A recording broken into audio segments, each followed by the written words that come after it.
I was always quite into having my own style, I guess.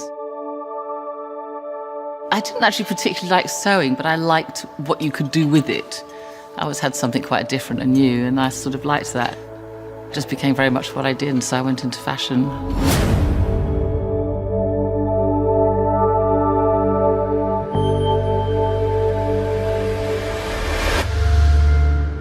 When I was 15, I used to go and buy fabric in the daytime with my pocket money and then make something in the afternoon and then wear it out in the evening. I was always really observant about how people looked, what they wore, how they expressed themselves. Hence, I became a new romantic. There was Steve Strange and Boy George and Spandau Ballet. We were the Blitz kids. It was quite influential at the time, and we all went on to do something quite creative with their lives. It was a great time to be a fashion student. I just slowly became aware through costume houses there was the whole side of design that I didn't really know about. I did realise I love the narrative. I like the fact that you use costumes to tell a story and to create character, and the more I did it, the more I realised that's something that I really, really enjoyed. You know the story, you know what they're doing, you know what their relationships are, you need to show that somehow in cloth.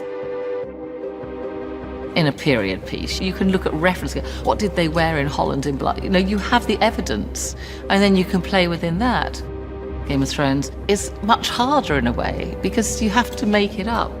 I just look all the time, even if I'm not working on something, I'll make scrapbooks. When I see an image, I'll just stick it in like a Cersei file or whatever, and I'll just keep putting things in. It just might be a texture. So when it comes around to starting a game, I'll have a little sort of file of ideas which just might influence the way it goes. And it often happens, I go, God, I forgot about that. That would be quite an interesting way. But also what you've done before sort of informs you where you need to go.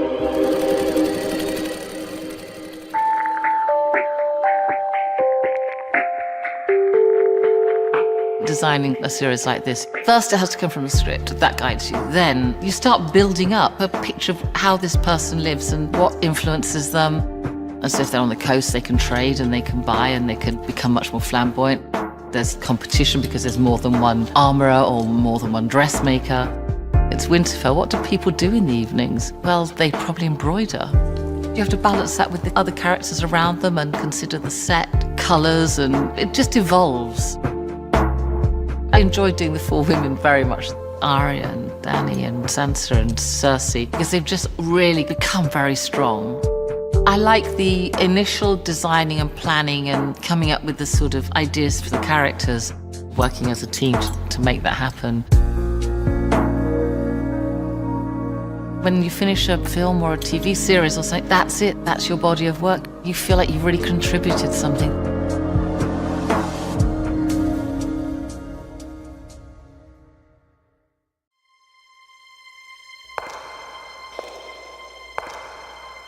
Enemies to the east.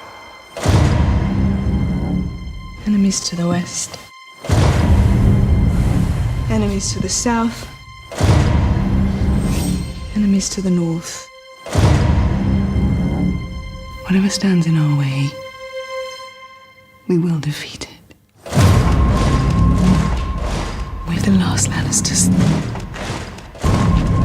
The last ones who count.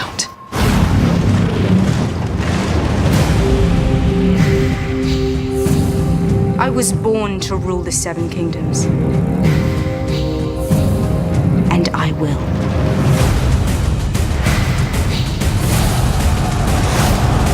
The King in the North! Your father and brothers are gone, yet here you stand. Last best hope against the coming storm.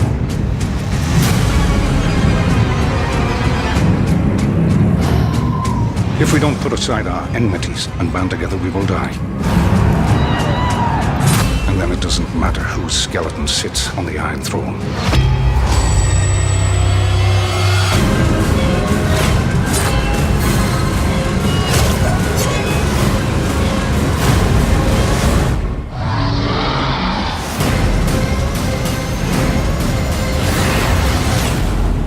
The Great War is here.